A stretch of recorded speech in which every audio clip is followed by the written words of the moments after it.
मैं PM Meena, associate professor in history, Rajesh Pilot government college Lalsot. विद्यार्थियों, आज हम BA पार्ट सेकंड मध्यकालीन भारत का इतिहास, इस विषय के अंतर्गत जो आज हमारा टॉपिक है वो है संतुलनकालीन स्थापत्य कला। जैसा कि विद्यार्थियों, अपना जो पूर्ववर्ती वीडियो थी उसमें हमने संतुलनकालीन शासन व्यवस्था के बारे में विस्तार से चर्चा की थी। आज हम उसी कड़ी को आगे बढ़ाते हुए संतुलनकालीन स्थापत्य कला है उसके बारे में चर्चा करेंगे। दिल्ली सल्तनत की जो स्थापत्य कला थी उसकी जो मुख्य विशेषता है उसमें ये थी कि एक तो इनमें गुम्बज होते थे, दूसरा ऊंची ऊंची इनमें मीनारें होती थी, मेहराब होते थे और भूमिगृह यानी तहखाना होते थे।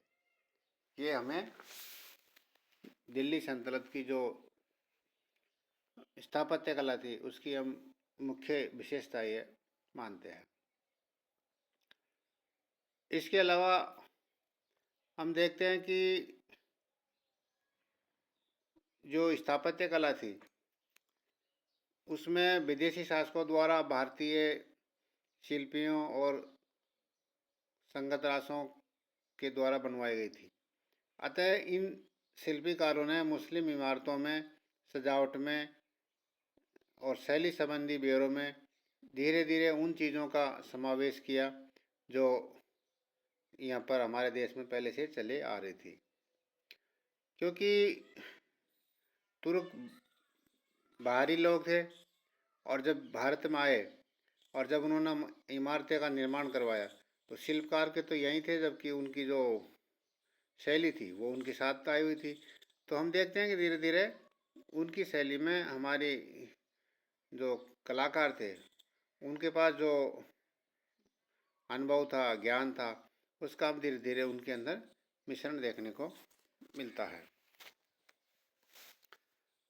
जॉन मार्शल के मतानुसार हिंदू मंदिर तथा मुस्लिम मस्जिदों में एक समानता यह थी कि दोनों एक खुला हुआ आंगन होता था जिसमें चारों ओर कमरे होते थे, स्तंभों की पंक्तियों में खड़े रहते थे और इस योजना से बने हुए मंदिरों में सरलता से मस्जिद में परिवर्तन किया जा सकता था। और इसी उद्देश्य से उन्होंने कई भारतीय जो मंदिर थे उन्हें मुस्लिम शासकों के द्वारा इस्लाम मस्जिद में परिवर्तन कर दिया गया।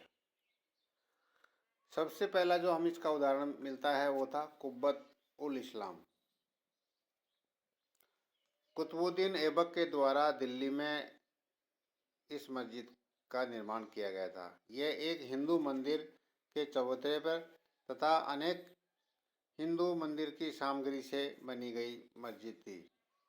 इसमें अधिकतर स्तंभ, उसके शिखर, मध्य भाग मूलतः हिंदू मंदिरों के ही अंग रह चुके थे और मुस्लिम मस्जिद आवश्यकता अनुसार उन्हें शीघ्रता से उनमें हेरफेर कर लिया और इस इमारत को इस्लामी शैली में केवल एक ही विशेषता थी कि सामने पत्थर की जाली जिस पर मुस्लिम ढंग से डिजाइन तथा बनावट की गई थी और कुरान की उस पर आयतें खुदी हुई थी।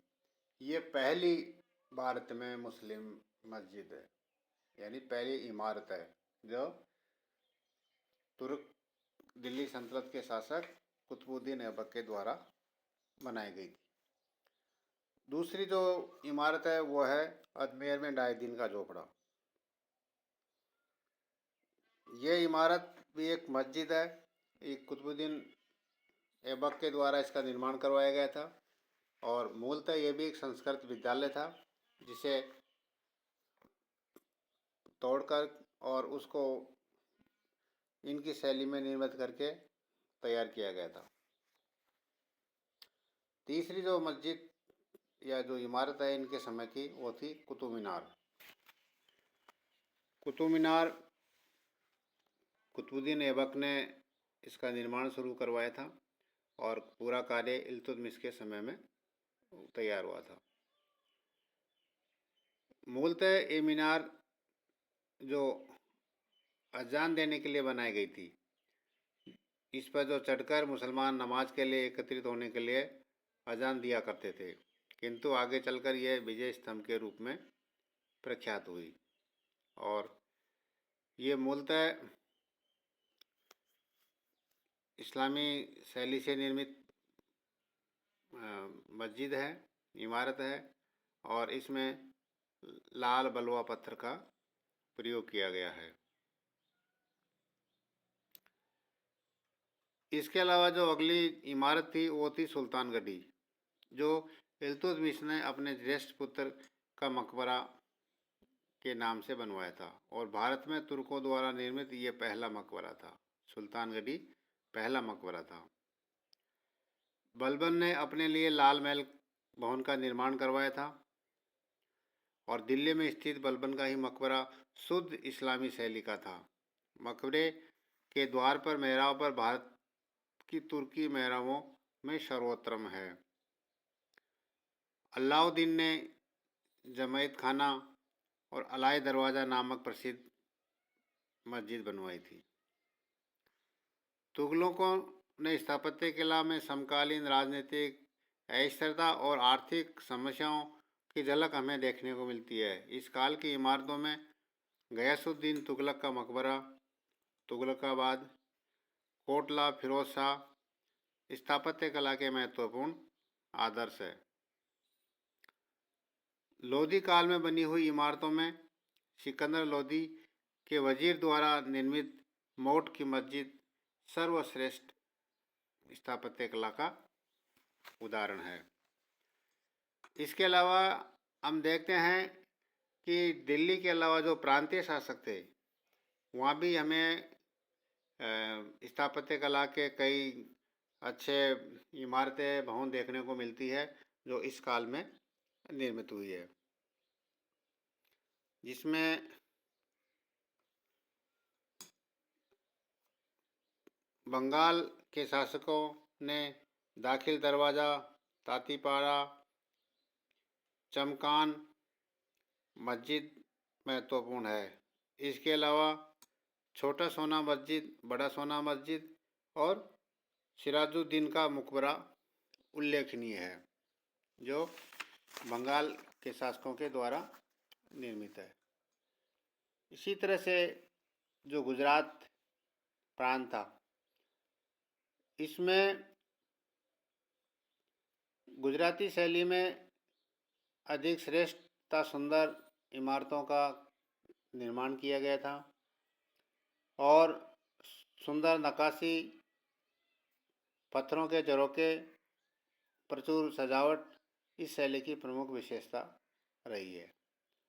गुजरात शैली का जो सर्वोत्तम आदर्श वो था अहमदाबाद की जामी मस्जिद, जिसका निर्माण 1411 ईस्वी में अहमद शाह ने करवाया था। इसमें 15 गुंबज है और 200 खंभों पर यह मस्जिद खड़ी हुई है। चंपानेर नगर में अनेक सुंदर इमारतें हैं, जिसमें महमूद बेगड़ा की मस्जिद और किले के भीतर का महल अति उल्लेखनीय है। प्रांतीय शासकों की जो इमारतें बनी हुई है, उसमें मालवा का भी नाम उल्लेखनीय है।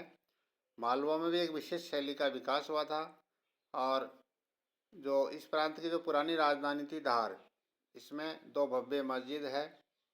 इनमें से एक को विद्यालय तोड़कर तथा दूसरी को मस्जिद तोड़कर बनाई गई थी। इन दोनों इमारतों में हिंदू शैली का बहुत प्रभाव दिखाई देता है। मांडू में भी इमारतें दिल्ली इमारतों से मिलती जुलती है, जिसमें जामा मस्जिद है, इडोला महल है,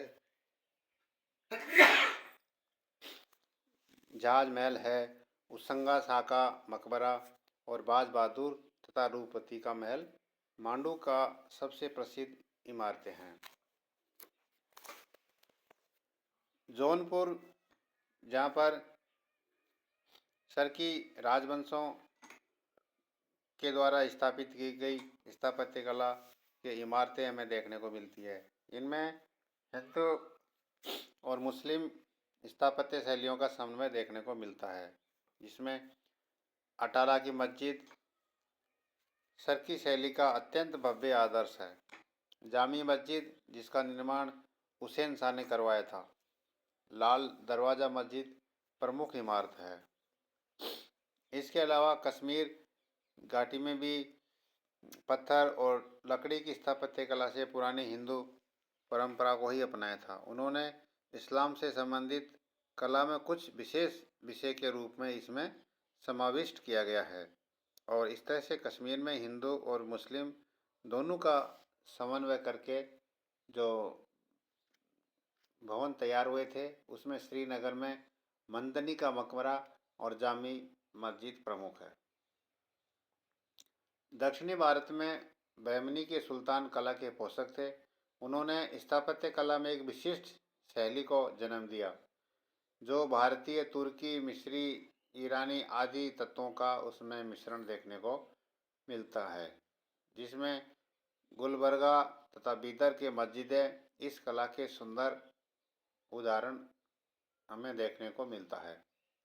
इसमें मोहम्मद आदिल शाह का मकबरा, जो गोल गुम्बज के नाम से प्रसिद्ध है। इसी प्रकार से गुलबर्गा में जामी मस्जिद,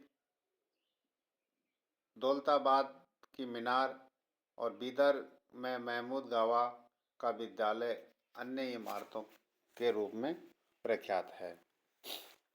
हिंदू स्थापत्य कला, जिसमें पतले और चौकोर खंभे, पुस्ते, नोकदार तथा एक सपाट नहीं बल्कि ऊंचे नीचे मेहराब, सजावटी डिजाइनें मध्य हिंदू स्थापत्य कला के नमूने राजस्थान और विशेषकर मेवाड़ में पाए जाते हैं। इसमें महाराणा कुंभा के दुर्ग और उसकी अन्य इमारत से कुंभलगढ़ का किला है, कीर्ति स्तंभ सबसे सुंदर उदाहरण है। इसी प्रकार विजयनगर के शासक कृष्णदेवराय के द्वारा बनाया गया विठल स्वामी का मंदिर दक्षिणी भारत में अपने ढंग से बना हुआ श्रेष्ठ इमारत है। तो इस प्रकार हम देखते हैं कि भारत में दिल्ली सल्तनत की स्थापना के बाद में जितनी भी जो इमारतें का निर्माण तुर्की शासकों के द्वारा किया गया है, उसमें भारतीय शैली का भी बहुत ज़्यादा समावेश उसमें रहा है, क्योंकि एक तो अधिकतर जो मस्जिदें इमारतें बनाई गई है, वो या तो पूर्व में भारतीय विद्यालय मंदिर के रूप में थी, उसी को मॉडिफाई करके बनाई गई है। दूसरा, इनके जितने भी इसमें काम करने वाले जो वास्तुकार थे, वो ज़्यादातर भारतीय थे। तो उन्होंने तुर्की शैली यानी इस्लाम शैली और भारतीय शैली, इन दोनों का मिश्रण के द्वारा ही भारत में अधिकतर इमारतों का निर्माण हुआ है, और वो इमारतें आज हमारी संस्कृति, हमारी साहित्यिक और स्थापत्य कला की प्रमुख धरोहर है।